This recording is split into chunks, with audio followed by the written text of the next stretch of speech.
नमस्ते बच्चों। तो आज हम देखने जा रहे हैं कक्षा 10 की पहली कविता जिसका नाम है भारत महिमा। तो चलिए देखते हैं इसका भावार्थ। हिमालय के आंगन में उसे किरणों का दे उपहार, उषा ने हंस अभिनंदन किया और पहनाया हीरक हार। मानो हमारा जो ये भारत देश है ये हिमालय के आंगन के समान है।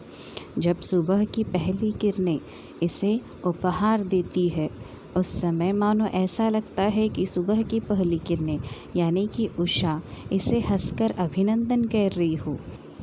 और सुबह सुबह जो दो बिंदु होते हैं उन पर जब ये किरणों का प्रकाश गिरता है तो मानो ऐसा लगता है जैसे हीरो का हार पहनाया हो।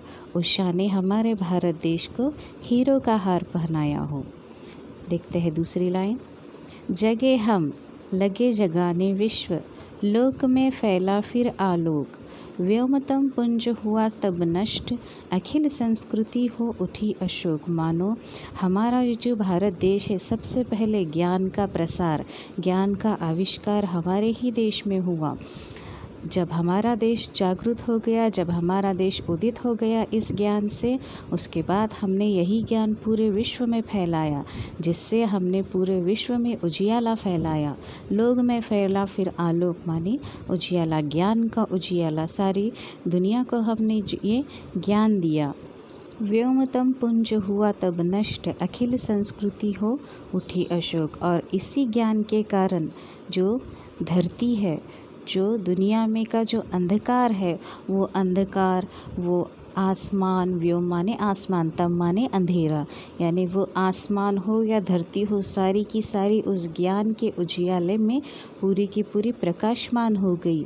अखिल संस्कृति हो उठी अशोक। और दुनिया की सारी जो संस्कृतियाँ हैं, अलग अलग संस्कृतियों को उजियाला देने का काम हमारे इस ज्ञान की धरोहर ने किया है।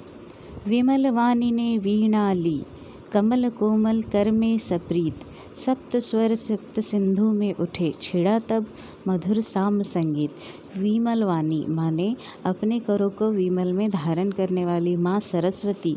जब माँ सरस्वती ने अपने हाथ में वीणा लिया तब उनके कमल कोमल, जब उन्होंने अपने कर में कमल के समान हाथों में जब उन्होंने वीणा लिया तो उसमें से संगीत का, सबको संगीत का अमृत पान करवाया, सबको उसका ज्ञान दिया। सप्त स्वर सप्त सिंधु में उठो, सातों नदियों में 7 सुरों का संगीत गूंजने लगा।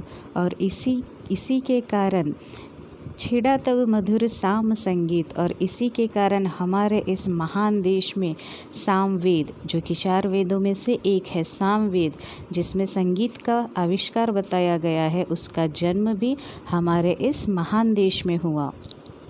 विजय केवल लोहे की नहीं, धर्म की रही धरा पर धूम। यानी कि हम पर कई बार विदेशियों ने आक्रमण किया, हमने उनके साथ युद्ध भी किया। लोहा माने युद्ध के लिए प्रतीक है, युद्ध भी किया, लेकिन युद्ध करते समय हमने कभी धर्म की रही धरा पर धूम, यानी हमने जब जब भी युद्ध जीता है अपने धर्म की शक्ति से जीता है। हमने किसी के साथ अधर्म नहीं किया, ना ही किसी के साथ हमने अधर्म करके युद्ध किया है। शायद यही है कि ये हमारी धरोहर की सच्ची निशानी है। हमारी धरोहर इसीलिए टिकी हुई है क्योंकि हमारा भारत देश प्राचीन काल से धर्म की राह पर चला है और उसने दूसरे धर्मों को भी धर्म की राह दिखलाई है। धर्म का पालन करना ही एक आवश्यक धर्म है। भिक्षु होकर रहते सम्राट, दया दिखलाते घर घर घूम। अब भिक्षु होकर कौन से सम्राट रहे थे? भिक्षु बन के जिन्होंने सब कुछ अपना राजपाट त्याग दिया था, ये थे गौतम बुद्ध। गौतम बुद्ध ने अपना पूरा राजपाट, जब उनको सच्चाई, जीवन की सच्चाई पता चल गई थी तो उन्होंने सब कुछ अपना त्याग दिया था। अपना पत्नी, अपना बच्चा, अपना राजकाज, सब कुछ छोड़कर एक भिक्षु की ज़िंदगी वो जीने लगे थे और घर घर घूम के भिक्षा मांगते थे और सबको दया का ज्ञान देते थे कि दुनिया में सबसे बड़ा धर्म कौन सा है? दया। यवन को दिया दया का दान, चीन को मिली धर्म की दृष्टि। यानी जब हमारे देश पे सेल्यूकस आया था चंद्रगुप्त मौर्य के समय, उस समय सेल्यूकस को चंद्रगुप्त मौर्य ने माफ़ कर दिया था, दया का दान दे दिया था। चीन को मिली धर्म की दृष्टि, जब हमारे देश में गौतम बुद्ध जैसे महान सन्यासी हुए, महान भिक्षुक हुए, उन्होंने चीन को धर्म की दृष्टि, जैसे चीन में बौद्ध धर्म है इसीलिए वहाँ धर्म की दृष्टि, यानी चीन भी हमारे देश में जो जन्म, जिस धर्म का जन्म हुआ है वो भी धर्म को मानता है और पूरा चीन में बौद्ध धर्म स्वीकार किया है। चीन को मिली धर्म की दृष्टि, मिला था स्वर्ण भूमि को रत्न। स्वर्ण भूमि को रत्न यानी हमारे गौतम बुद्ध, उन्होंने दुनिया को त्रिरत्न का ज्ञान दिया। त्रिरत्न यानी बुद्ध, संघ और धर्म, इन 3 रत्नों को उन्होंने पूरी दुनिया में प्रसारित किया। शील की सिंहल को भी सृष्टि, शील की सिंह यानी शीलता जो है, उसका ज्ञान किसको दिया? सिंहल यानी श्रीलंका देश, श्रीलंका में भी बौद्ध धर्म को अपनाया है। यानी शील की सिंहल को भी सृष्टि, वहाँ भी पूरा निसर्ग जो है, पूरी जो ज्ञान है, उन्होंने अपना ज्ञान श्रीलंका में भी प्रसारित किया, श्रीलंका में भी फैलाया।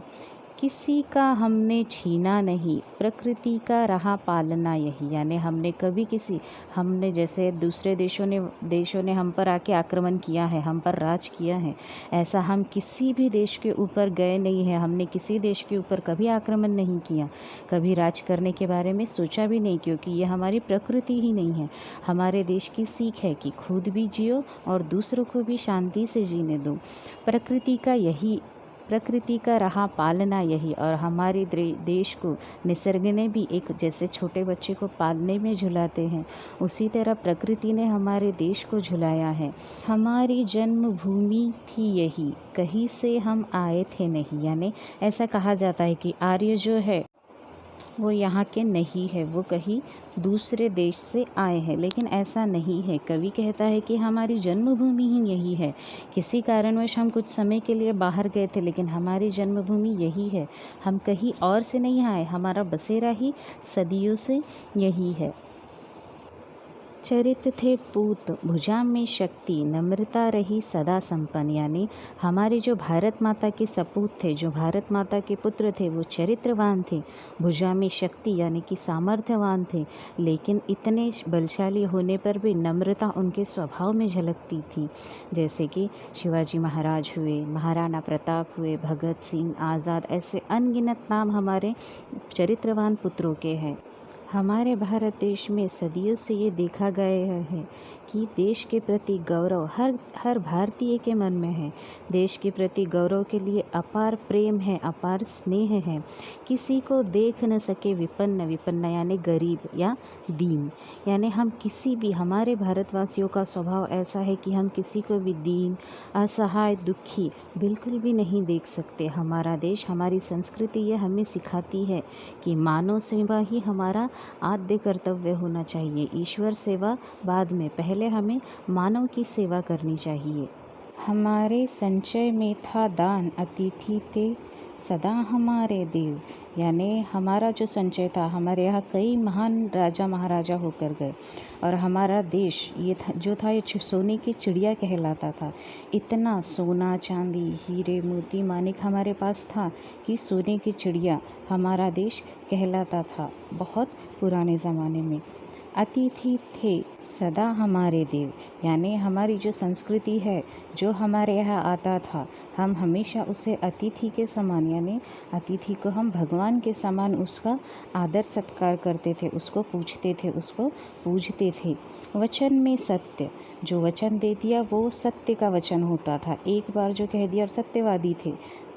हृदय में तेज, दिलों में सबके तेज बहता था। प्रतिज्ञा में रहती थी टेव, और जो भी प्रतिज्ञा की जाती थी वो पूरी दृढ़ निश्चय होती थी। टेव माने दृढ़ निश्चय। जैसे कि हम जानते हैं इतिहास में भीष्म की प्रतिज्ञा थी, उसके बाद रघुकुल नीति का जो था, रघुकुल का वचन दिया जाता था, ये चीज़ें थी। यानी हमेशा दृढ़ निश्चय हमारा देश माना जाता था। वही प्राचीन रक्त आज भी हमारे युवाओं के नस नस में बहता है। वही हमारा देश आज भी वही संपन्नता लिए चल रहा है। वही साहस यहाँ के नव तरुण नव यौवन में दिखाई देता है। वैसा ही ज्ञान हमारे देश में बहता है। वही शांति आज भी मेरे देश में दिखाई देती है। वही शक्ति यौवन के नस नस में है, यौवन की बाजुओं में है। वही हम दिव्य आर्य संतान हैं। आज भी हम आर्य के तेजस्वी पुत्र इस देश में विद्यमान हैं, इस देश में रहते हैं। जिए तो सदा इसी के लिए, यही अभिमान रहे यह हर्ष। निछावर कर दे हम सर्वस्व हमारा प्यारा भारतवर्ष। यानी इसी के लिए जिए और इसी की माटी में हम अपना सर्वस्व निछावर कर दें अपने देश के लिए। यही हम लोगों का, यही हम भारतवासियों का अभिमान है और हम अपने देश पे अपना सर्वस्व निछावर करने को अभिमान समझते हैं। तो इस तरह से कवि हमें भारत की प्राचीन सभ्यता, संस्कृति और ज्ञान का गुणगान करते हुए आज की पीढ़ी में उदारता, शांतिप्रियता एवं कर्तव्यपरायणता भरने का प्रयास कर रहा है। तो इसी के साथ ही हमारी यह कविता यहाँ समाप्त होती है। धन्यवाद।